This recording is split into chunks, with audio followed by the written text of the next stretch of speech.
dans ta destinée. Maana yake kuko alama ya kuonesha ya kama uko mwile maisha. Quand tu es dans ta destinée, Wakati uko katika tu ile fais des choses avec facilité. uko unafanya vitu na wepesi. Je parle à quelqu'un. Uko unasema na mtu. Ce que tu fais là, c'est rapide, Iko haraka. c'est facile. Iko vyepesi. Mais les autres ne peuvent pas réussir. Lakini wengine hawawezi. Alléluia. Et dans ta destinée là, Na katika ile yenye tu vas toujours trouver quelqu'un qui va t'appuyer. utakuta mpaka mtu mmoja mwenye atakusaidia. Qui va t'aider à réussir. Mwenye Parce atakusaidia. que tu es dans ta destinée. Kwa sababu uko katika ile yenye walikupangia. Et Dieu nous bénisse. Dieu sera ton secours. Mungu atakuwa msaada Parce wako. que lui-même dit, tu es un secours qui ne manque jamais dans la Kwa détresse. sababu yeye mwenyewe anasema ni msaada Il va t'aider. atakusaidia. Et dans ce Na travail-là, katika ile kazi tu vas le faire avec joie. utaifanya na furaha. Tu ne seras pas poussé par les gens. Hautasukumwa na Tu ne vas watu. pas chercher que les gens te donnent quelque chose pour que tu fasses. Hautatafuta wakupatie kwanza kitu ndio ufanye ile Quand kazi. tu es dans l'église, Kama uko mkanisa, tu travailles, uko unatumika. tu attends que quand je suis en train de travailler, les anciens vont voir et vont m'aider. Wakati niko natumika Ça, hapa, ce n'est pas toi, tu wazee wataniona wananisaidia. Non, non.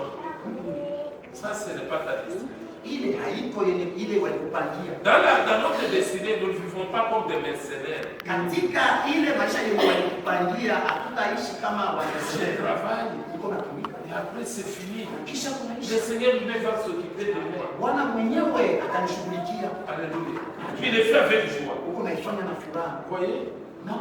Moi, je suis à Camille. Il y a quelqu'un qui me contrôle. Uko watu. Mais ces enfants qui viennent là, vous verrez. Je n'ai pas le temps pour m'épouser. Je n'ai pas de temps. C'est un engagement de conduire. Et je fais tout pour que notre foi soit grande. Lorsque le Seigneur viendra me Alléluia. Je travaille en fonction de ma couronne. Et je vais parler à quelqu'un, ma couronne est très grande. Je veux qu'elle soit encore plus grande. Parce que si tu cherches que les gens te payent maintenant, donc une fois c'est fini, tu n'auras plus que tu pourras déjà payer. Est-ce qu'on peut faire ça pour la boîte? On travaille avec joie. Et puis, parce que c'est un ministère qui vient de Dieu, il y aura la serviabilité. Tu seras disposé à cette. Tu fais le tout sans s'attendre de recevoir quelque chose. Tu travailles. Tu vois ça, tu vois. Tu as tous les malades et tu les. Donc, il y a la serviabilité. Alléluia. Voilà comment nous pouvons vivre notre destinée. Et j'ai découvert un homme bien-aimé dans le Seigneur qui a vécu dans sa destinée. En vivant dans ta destinée, tu vas élargir même l'espace de ta tente. Le Seigneur va te dire. Regardez ce qu'on Esaïe qui nous a écrit. C'est l'un des plus grands prophètes de l'Ancien Testament. Vous savez, le Seigneur l'appelle et il travaille sous les règles des 4 rois. Quand tu es dans ta destinée là, tu ne vas pas bouger. Alléluia. Dieu va te garder longtemps. Parce que tu es en train d'accomplir sa volonté. S'il travaille sous les règles des 4 rois, ce que je trouve dans son appel, c'est le seul prophète qui a parlé, qui est un messager, on l'appelle messager messianique. Alléluia. Il a prophétisé avec précision. Quand on disait, c'est avec précision. Il parle du ministère de ce Messie qui va venir. Il parle même de sa divinité. N'est-ce pas lui qui a parlé? C'est lui qui viendra. Sera le grand conseiller. Sera le miracle. Sera le Père éternel. Avec toute précision, il nous présente le Messie. Et celui seul qui nous présente d'une façon correcte les souffrances de Christ. Alléluia. Et quand vous le lisez, on l'appelle même prophète de la sainteté. Voyez, il a beaucoup aimé la sainteté. Il a insisté beaucoup sur la sainteté de Dieu. Quand vous allez lire ses écrits, il appelle Saint de Dieu. Saint de Dieu, Saint d'Israël. Et c'est l'homme, parce qu'il a recherché la sainteté dans son ministère. Dieu lui a fait grâce de voir même sa gloire. Il a vu sa gloire. Quand vous lisez ça ici, il a appelé. Oh, malheur à moi. Quand j'ai vu le Père, Dieu s'est révélé à moi. Il a vu la gloire de Dieu. Parce qu'il était dans sa destinée. Il a vu quand, au temps après la mort du roi Osias, là il y a une leçon. L'église, nous devons beaucoup prier pour tous ces règles. Même pour un chef de quartier, il faut prier. Vous savez, il y a un règne qui peut arriver qui bloque. Ne dites pas que non, je ne suis pas de la politique. Non, non, c'est politique, il va venir bloquer de tout.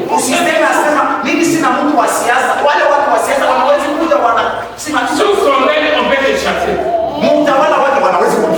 Sous son règne, tu peux échouer. Tout peut être fermé. Vous voyez avec Esaïe ici. Il n'a pas vu le ciel. Il fallait attendre la mort d'Osias pour que le ciel s'ouvre. Il y a des gens là, il faut qu'ils meurent que les portes s'ouvrent. Amen. Amen. Alléluia. Il y a de ces gens là, il faut nécessairement parce qu'ils bloquent l'épanouissement de l'Église. Alléluia. Maintenant, vous voyez cet homme. C'était un prophète d'action et de signes. Des grandes actions parce qu'il était dans sa destinée. J'insiste, si vous n'êtes pas dans votre destinée, demandez au Seigneur qu'il vous révèle ce soir. Mon frère, nous allons prier, nous allons faire le tour d'aller chez vous. Moi, tu comprends, j'ai compris que je suis dans ma destinée. Les signes sont là et je suis en train de les aider. Vous savez, c'était un homme extraordinaire, un homme extraordinaire. Parce qu'il est dans sa vie, le Seigneur lui demande de grandes choses. Vous savez, quand vous êtes là où le Seigneur veut que vous soyez, il va vous demander des grandes choses. Le Seigneur lui dit, pendant 3 ans, tu vas marcher nu. Tu vas marcher nu, entrer dans le ciel. Nu. 3 ans. Il est en train d'annoncer la parole de Dieu. Sans souliers, déchiré. Nu. Quelqu'un m'a posé la question, comment papa, n'est-ce pas aussi c'était scandale? Non, chez les Juifs, on ne peut pas il y avait des sous-vêtements, il y avait la tenue intérieure, il y avait les manteaux qui donnaient la fierté à la personne. Mais quand on dit la nudité dans la Bible, c'est-à-dire les manteaux n'est pas là. Mais sans soulier, quand elle a annoncé la parole. Pendant 3 ans, le Seigneur l'utilise comme un signe. Ce n'est pas facile. Nous prions le Seigneur qu'on soit un signe. Ce qui doit arriver, tu n'acceptes pas notre message. Il est un signe. Israël, tu seras déplié. Vous savez, quand Dieu vous donne un serviteur, et que vous ne voulez pas l'écouter, les conséquences vont peser sur vous. Nous avons causé avec mon fils, il me dit que cette église nous apprend beaucoup. Lui est aussi ici à Bombachi, dans une église, dans notre église, là, il y a des temps traditionnels. Maintenant, ici nous entrons, on voit ni des paniers, des enfants. toute cette église est compliquée. Et puis les soirs, c'est tout le monde qui est là aussi, c'était des dimanches. Nous sommes venus aussi à apprendre. Soyez bénis. Nous sommes venus apprendre. Vous êtes formidables. Regardez ce bilan.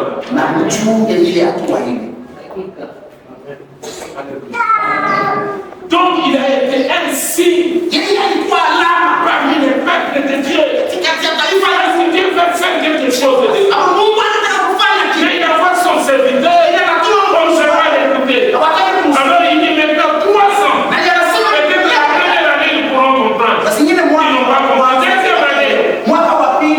Parce qu'il était dans sa destinée. Et vous avez bien aimé dans le Seigneur. Quand nous sommes dans notre destinée, le Seigneur peut nous aider pour élargir même l'espace. Vous allez voir qu'à un moment donné, Dieu va vous donner même le courage politique et social. Je dis pas travailler dans la politique, c'est un petit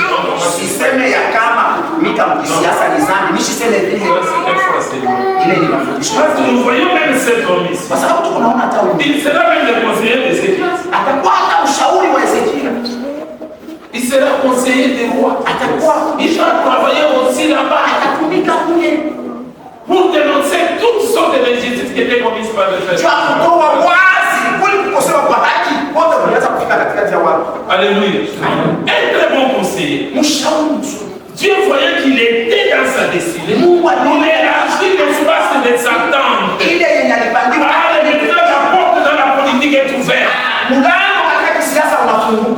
Alléluia. Pas seulement là. Parce que quand tu es dans ta destinée, l'espace est élargi. Ne tiens pas élargi. Et regardez, quand vous lisez ces écrits, vous allez trouver que c'est tout de même qu'il y a un style littéraire très profond.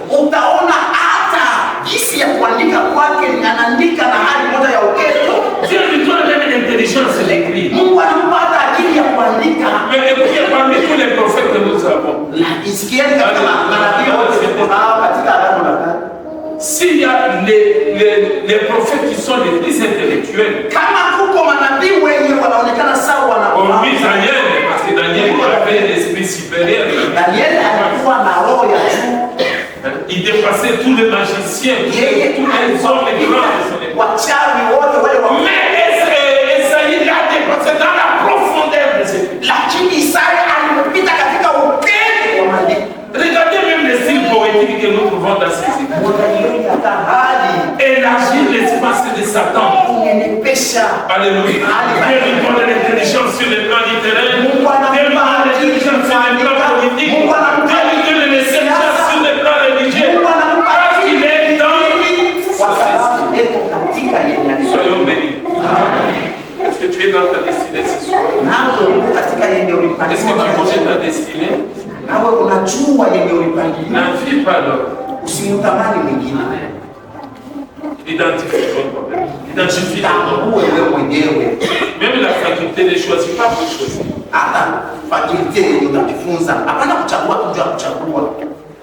Je dis même aux jeunes qui ne sont pas mariés, même la femme ne faut pas choisir pour choisir. Elle peut être chrétienne, mais pas pour toi, mais pour un homme.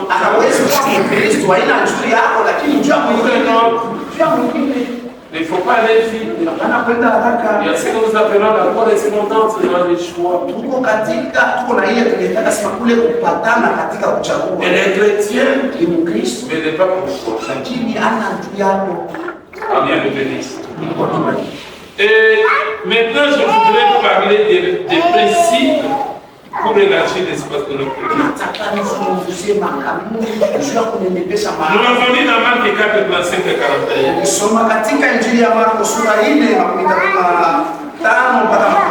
Et quand vous voyez ce texte, il est très riche. Jésus a travaillé. Il a travaillé beaucoup. Il est fatigué. Il dit à ses disciples, mon temps, c'est du palais.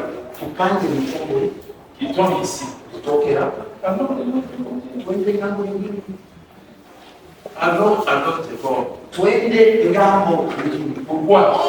Parce qu'il avait beaucoup travaillé. Kwa sababu alitumika. Il avait beaucoup travaillé. Il a guéri des maladies. La Bible nous dit toutes sortes de maladies étaient guéries par Dieu. Biblia inasema hali yote ya magonjwa iliponyeshwa. Il a annoncé la bonne nouvelle du royaume. Alitangaza habari njema. Les gens ont suivi. Watu walifuata. Les gens ont été édifiés. Watu walijengwa. Maintenant, il dit à ses disciples, Na sasa nawaambia wanafunzi. allons à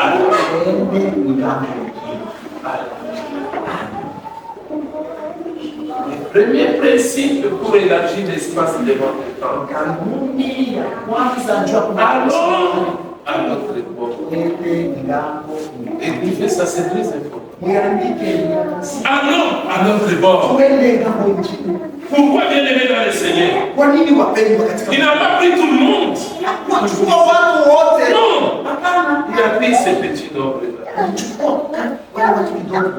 Mais la Bible nous dit, quand il partait, au milieu de la mer, il y a eu une grande tempête. Il y a eu une tempête de bien-aimés. Un vent violent au point de mourir.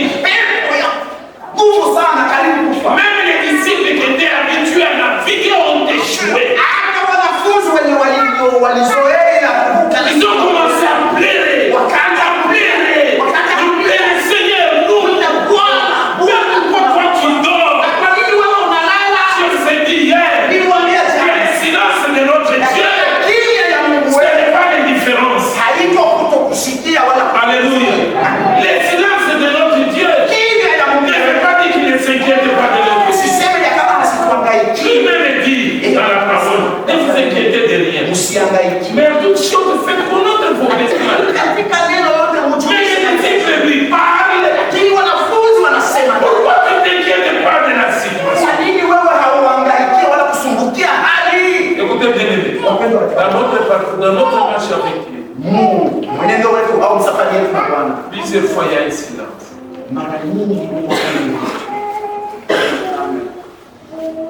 Plusieurs fois le Seigneur. Mais ne perdons pas de vue. Gardons notre confiance. Ce qui est beaucoup plus important, c'est d'être dans la barque seulement avec Jésus. Alléluia. Il est avec Jésus. Ça c'est bon. N'est-ce pas que je vous ai parlé? J'ai dit,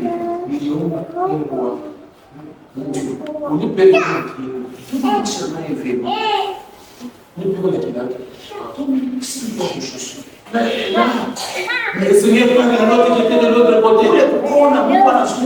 Mon échelle, qui gagne un coup? Il n'y a pas de vélo.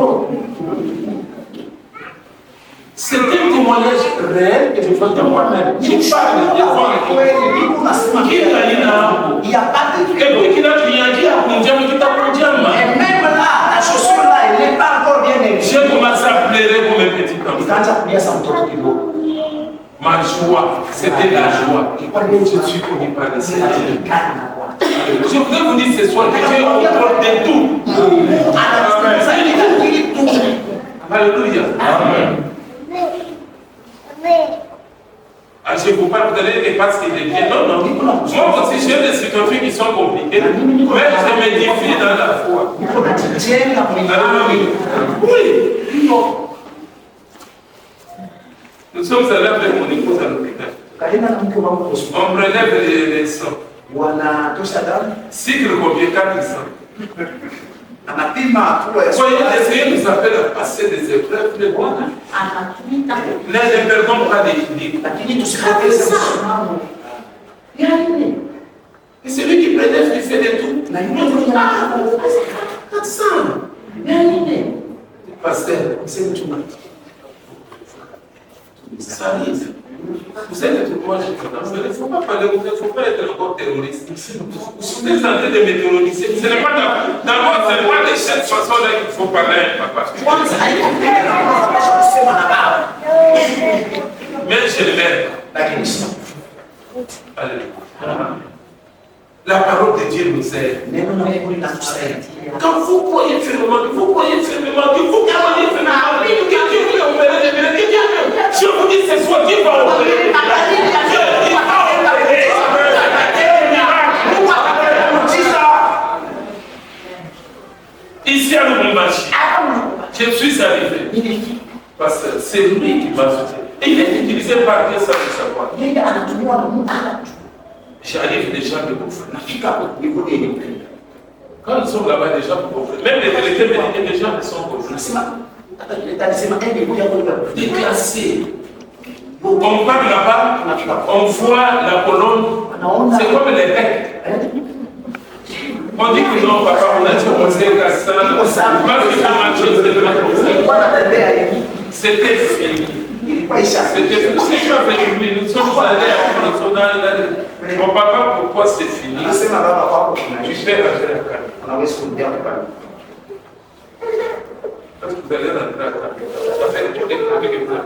à le médecin qui m'a aimé m'a acheté même c'est quoi on a acheté le constat. Ça va soutenir. Mais pour toi c'est fini. Tu as beaucoup selfie quand même.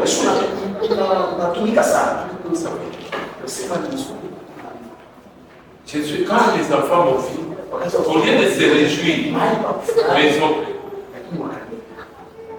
Les soins m'ont coûté presque 3 000 $. De tout.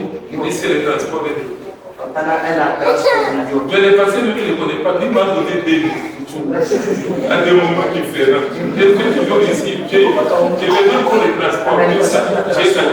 Et puis quand nous sommes ici, il me donne 1 000 $. Il ne connaît pas que je dois nous partons avec le micro par moi. Totalité, c'était pour moi. Je suis arrivé. Et vous savez, nous avons été efficaces. C'est pourquoi même quand je suis pas trouvé, je dis que la gloire de la personne. Je suis en train de prier. Regardez la prière que j'ai faite. Seigneur mon Dieu, je ne veux pas la mort. C'est le temps maintenant que tu fais que je fasse. Mais avant de mourir, je vais prêcher même sur une chaise roulante. Alléluia. Je vais prêcher sur une tête sur une chaise roulante.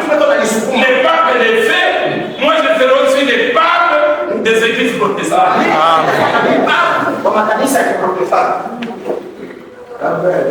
J'ai vu même ici les clichés là-bas. Vous l'avez vu passer. Déclassés.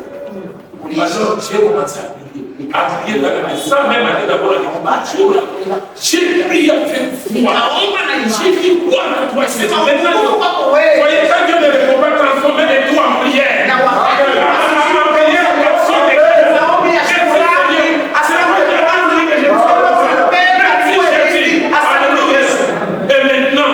Je l'ai pris le Lomboston. Ça fait des ans. J'ai parlé au médecin. Vous savez ce qu'ils m'ont dit? Parce que les médecins aussi n'acceptent pas les chaînes. Quand c'est qui parle avec quoi? Il me dit, papa, je sais pas,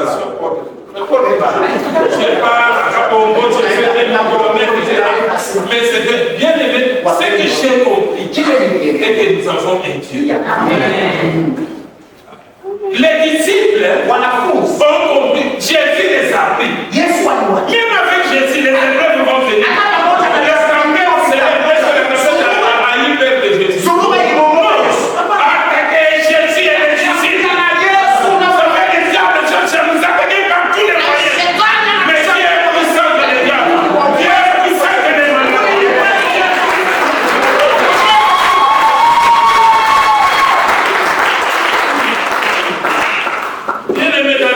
Dans le Seigneur, passer à l'autre bord signifie passer à une autre dimension de notre intimité avec Dieu.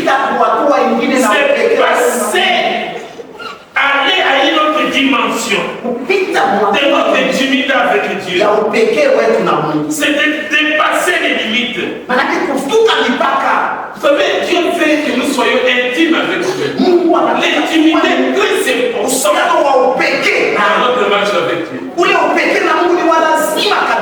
Le Seigneur retiré, Bwana anataka qu'il cause avec eux, kuzungumza nao afin qu'ils gardent l'intimité. ili wakati kule umoja pale papahali. Vous savez, le mot intimité, ça signifie une relation profonde.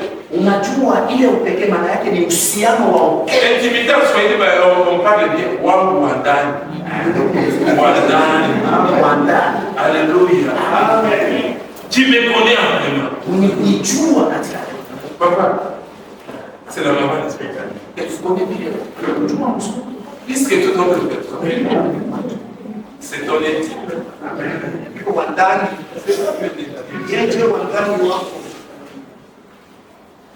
Si Jésus veut que nous soyons ses intimes. Et dans notre intimité, nous devons éviter de nous contenter de ce que nous connaissons. De ce que nous faisons et de ce que nous voyons. Évitons de stagner. Vous voyez les disciples pouvaient dire à tout est en cours de là, on peut bien. Bande va les tourner, tout ça qu'on reste ici. Jésus veut qu'ils aillent.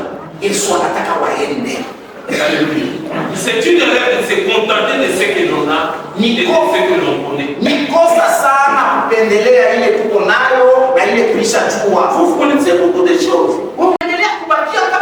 Non, Jésus nous appelle.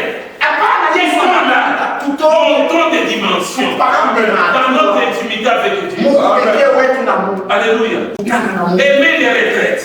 Aimer les enseignements. Et j'aime beaucoup les choses de Dieu. Ça, c'était un désir mutuel de se rencontrer avec Dieu.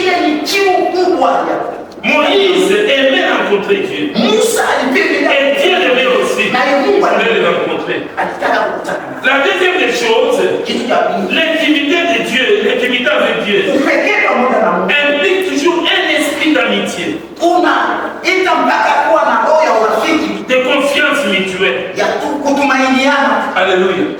Il faut que Dieu peut aussi avoir confiance en vous. Vous savez, Dieu a toujours dit honte à certaines personnes qui ont des ans. Dieu a honte. Vous êtes d'accord avec moi? Quand je lisais l'Épître aux Hébreux au chapitre 11, la Bible dit quelque part quand on cite nos patriarches, c'est pourquoi Dieu n'a pas honte d'être appelé leur Dieu. Alors, frère de Gondel, Dieu a honte aussi d'être appelé Dieu de tel que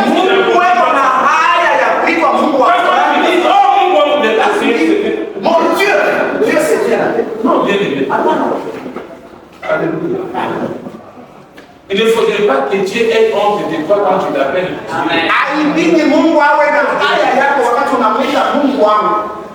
Vous voyez avec Job, quand vous lisez les livres de Job, Dieu a confiance en Job.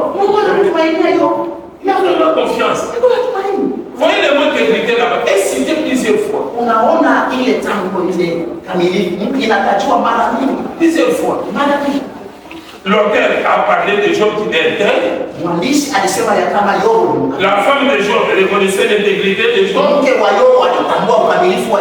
Satan connaissait l'intégrité de Job. Écoutez, c'est maintenant Dieu qui pose la question. Tu as vu mon secteur, il a confiance en Job. Dans l'intimité avec Dieu, il y a la confiance mutuelle. Dieu connaît que dans telle église il y a mon serviteur. Et son serviteur aussi connaît que moi je suis le serviteur. Nous avons une confiance mutuelle. Comment c'est les femmes là-bas? Vous savez que ça signifie le mot intègre. En hébreu, ça signifie qu'il ne change pas. Vous voyez, même dans la souffrance, même dans la ça ne change pas. On ne perd pas son identité. On est bien aimé. Alléluia. Bien aimé dans le Seigneur. Notre intimité avec Dieu implique aussi la filialité. La filialité, c'est-à-dire le sentiment qu'a un enfant à l'égard de son père. maana yake pendo wala mtoto anajua sema huyu ni baba yangu. Vous savez, quand vous touchez l'enfant, Wakati unakusa mtoto, parce que la psychologie nous dit que l'enfant a une partie du cœur de son père. kwa sababu tunasema katika psikolojia kama mtoto ana kipindi cha moyo wa baba yake. Il est impossible de toucher l'enfant sans que le papa réagisse. Andiko tu ni gumu mtose mtoto bila baba. Ici où nous sommes, Hapa tu si kama votre enfant, quel que soit son âge, mtoto wako crie profondément là-bas, analalamika et crie de douleur, tout le monde ne va pas écouter, mais vous allez écouter. bado wote watasikia lakini wewe utasikia. Et vous allez sortir vite. Na utatoka bwana. Et si vous voulez connaître la colère d'une maman, Na ukataka kujua frappez d'abord son enfant. kasirani ya mama, piga kwanza mtoto. Frappez-le. Mpige. Même si c'est l'enfant de notre maman passé, frappez sa maman. On va prier pour elle. On ne sait pas ce que sera ça. Juu atasema atafanya nini? Vous savez pourquoi? Unajua kwa nini? L'enfant est parti du cœur. Ne sait pas. Il y a des sons qui, même quand il est là, ouais, moi je suis ici, mon fils est là, je le vois là-bas. Ça passe. Et quand vous les touchez, je vais vous mettre. C'est quoi? D'ailleurs, quand j'étais assis ici, Dieu commençait à me chercher. Donc, c'est automatique. C'est ce sentiment-là que nous devons avoir vis-à-vis des choses. Vous savez, je n'aime pas tellement Jésus. Je connais un homme, j'ai dit son ouvrage, Richard Romain. C'est un Roumain. Vous savez ce qui s'est passé? Un jour, il est assis à la tribune pendant le temps des blocs communistes, capitalistes. Alors là, on était en train d'injurier Jésus par les communistes. On l'injurie. Cet homme-là, c'était un homme imaginaire, un homme imaginaire. C'est ce que j'ai dit. Lui était assis avec sa femme, c'était un évangéliste. Il frappait avec des cicatrices partout. À un moment donné, quand tellement on a injurié Jésus, sa femme a fait.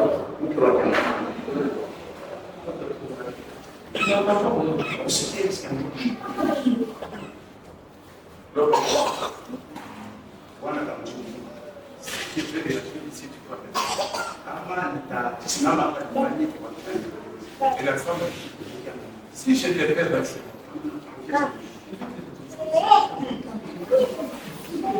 pourquoi tu dois laisser ces gens? Une femme est forte, qui est prête à perdre sa femme dans ce monde, et à perdre son homme dans ce monde, qui ne tolère pas qu'on existe de Jésus. On ne peut pas toucher Jésus, parler à mal de Jésus, nous nous restons indifférents. Non, les disciples ont dit aux Saint-André, dites-nous s'il faut obéir aux hommes ou bien obéir à Dieu.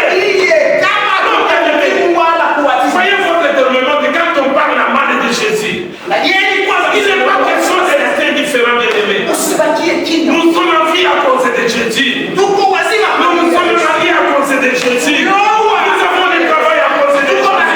Nous avons l'église à cause de Jésus. Aujourd'hui, nous sommes des frères et sœurs à cause de Jésus. Alléluia. À cause de ces sentiments. Alléluia. Voilà pourquoi la Bible dit c'est Dieu et votre âme. C'était mon papa. C'était moi, mais il a un sens. Dans les mots là, il y a l'affection. Il y a le sens de père, de fils. Chez les Juifs, un esclave, même si vous l'aimez comment, il ne peut pas vous appeler Abba. Si l'autre vous appelle comme ça, on est Dieu. Comment moi je peux être le père d'un esclave? Abba, ça signifie papa. Alléluia. Papa, mon père à moi. Et nous, c'est la Bible le dit, nous avons reçu un esprit d'adoption. Alléluia. Et quel crie à nous, qui nous pousse à lui dire à lui, voilà. Voilà ce qui doit caractériser inapaswa kuwa hali ya uhusiano. Impossible de toucher le nom de Jésus sans que je ne réagisse. Non, c'est jina la Yesu bila mimi. Non, Jésus est tout pour nous. Yesu ndio yote kwetu. C'est pourquoi vous voyez lui-même et même dans les jardins de Gethsemane. Ndio maana unaona hata dans des moments difficiles. Nyakati ya mambo. C'est le seul endroit où j'ai trouvé Jésus. Ni mahali Parce qu'il est en train de prier. Il voit sa mort venir. Il se tourne vers son père. Il dit Abba, que cette troupe s'éloigne de moi. Toutefois que ça soit là, maintenant, en citant seulement son père a entendu la voix de son fils. Mais comme il n'y avait pas un autre chemin pour les amis de l'humanité, et qu'il ne devait passer que par là, il lui envoie l'ange.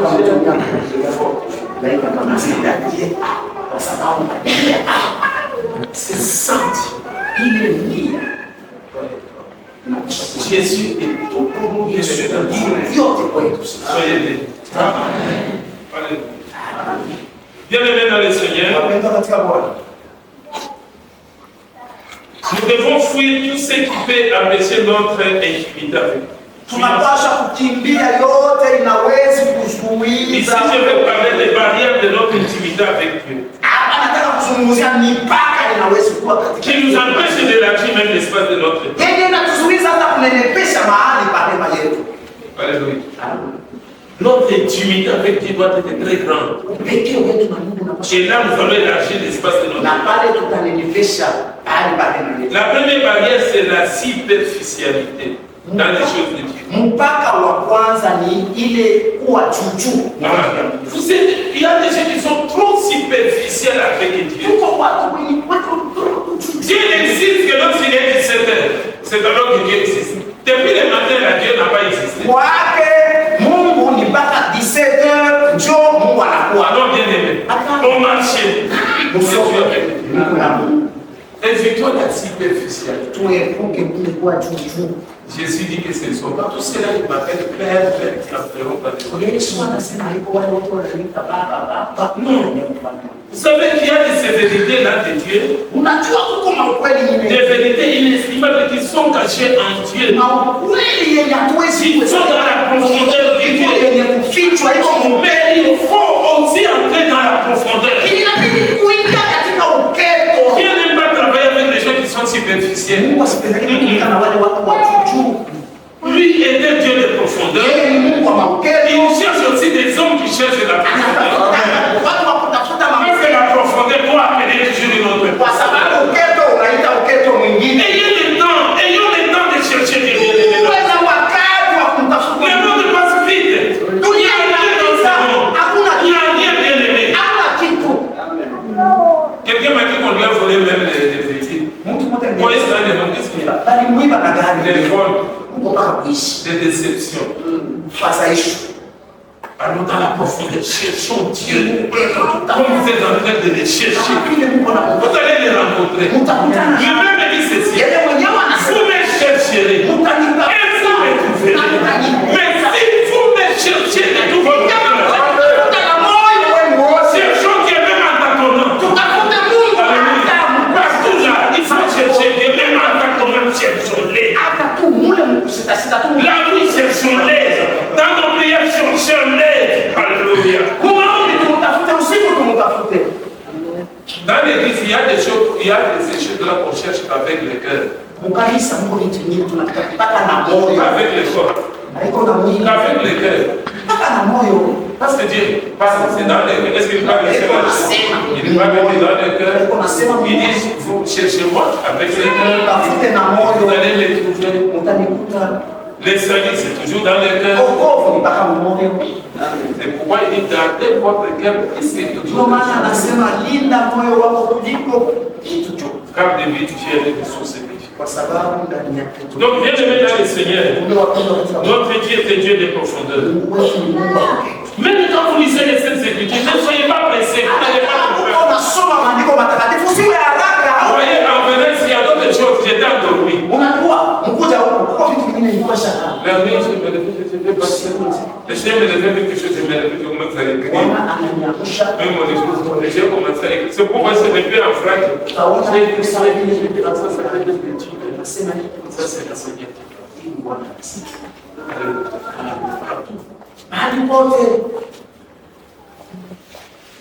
Il faut être au service de Dieu. Et vous êtes les Seigneurs, vous êtes.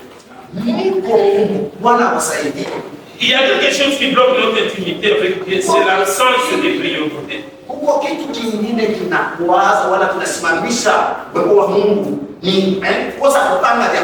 Donc l'absence des priorités, Dieu doit être notre priorité. Alléluia. J'ai parlé au bien-aimé de la Ligue pour la détruite de la vie de la caméra. Je leur ai dit ceci. S'il y a quelqu'un qui aura beaucoup de fouilles, parce que c'est la Bible qui dit ça. C'est lui qui connaît beaucoup.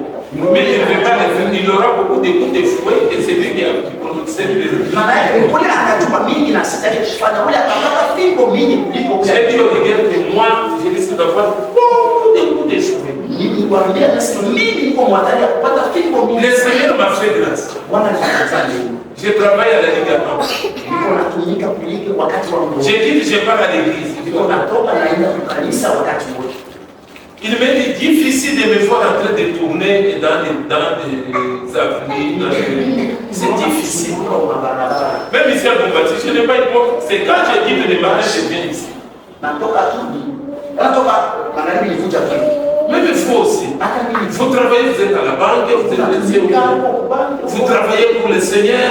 Et quand vous rentrez, priez, dites merci au Seigneur. Attendez le temps de venir à l'église, venez vous prier.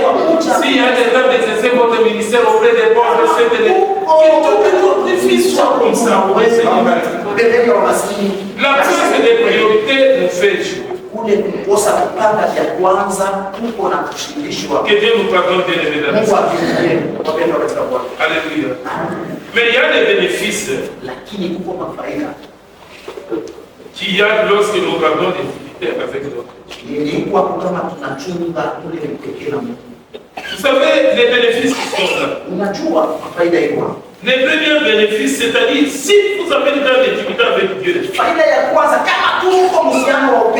vous aurez aussi des grandes pensées pour Dieu. On n'a pas le temps de tout dire, mais quand vous allez lire Daniel, même à la maison, 2, 23.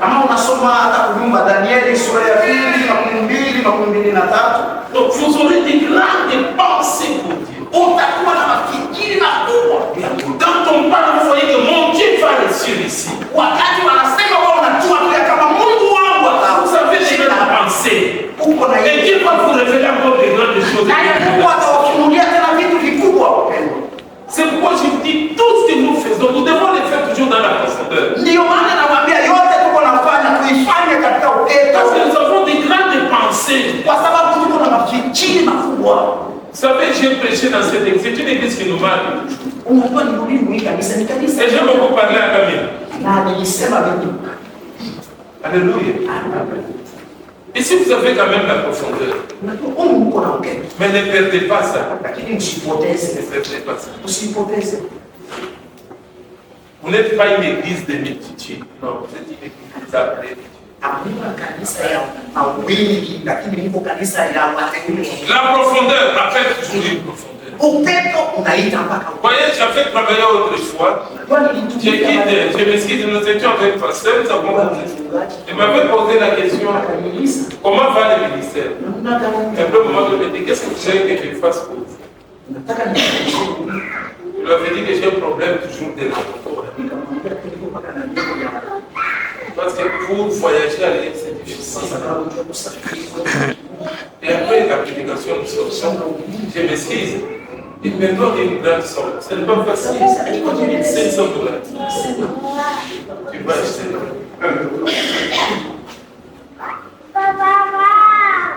C'était une profondeur. Dans l'église, j'ai parlé de vous. Vous avez le choix de faire.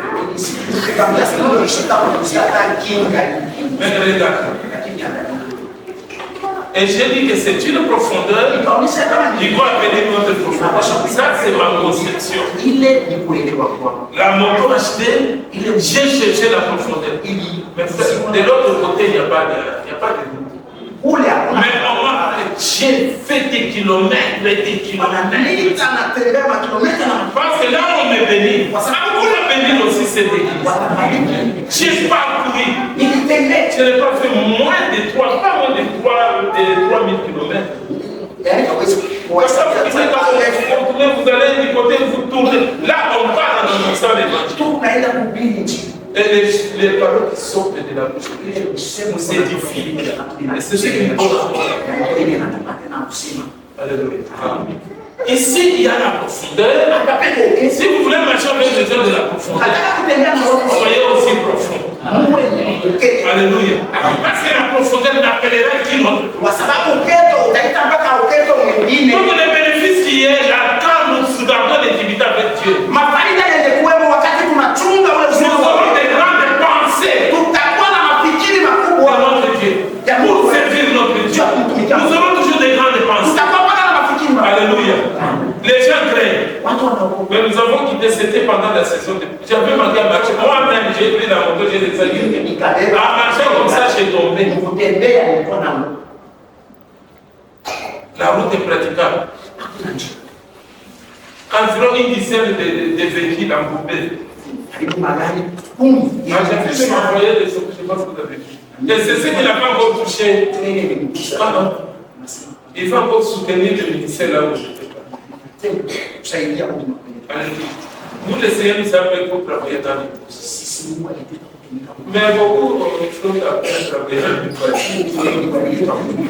postes. Mais c'est les mêmes Seigneurs qui parlent.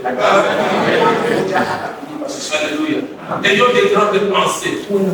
Ayons une grande énergie pour le Seigneur. Ayons un grand courage pour le Seigneur.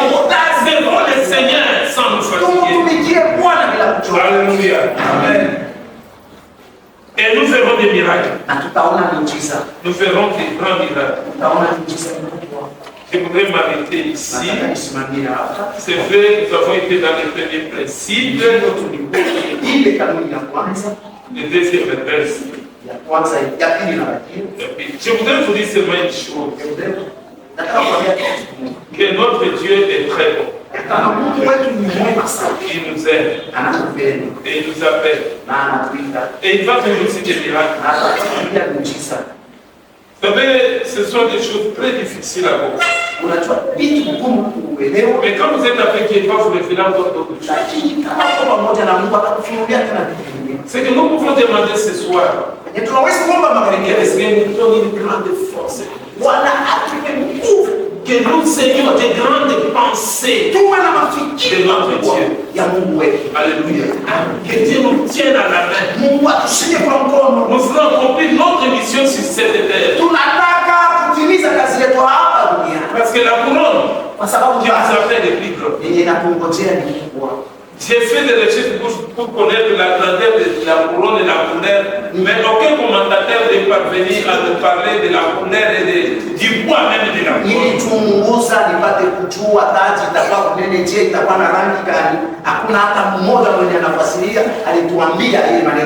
Alléluia. Gardons l'intimité avec Dieu. Alors, notre pouvoir avec le Seigneur. Et il va nous. Amen.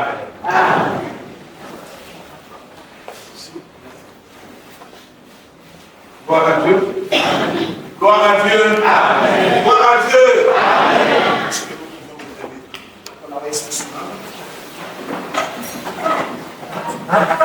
Tout ce qui nous reste à faire.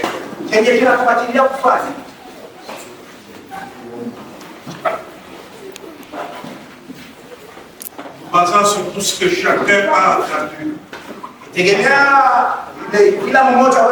Dieu nous a parlé au moyen de sa parole. Souvenons-nous hier, lorsque les serviteurs de Dieu introduisaient l'enseignement, il a dit que c'est pour notre appellation. Nous devons être matures. Prions.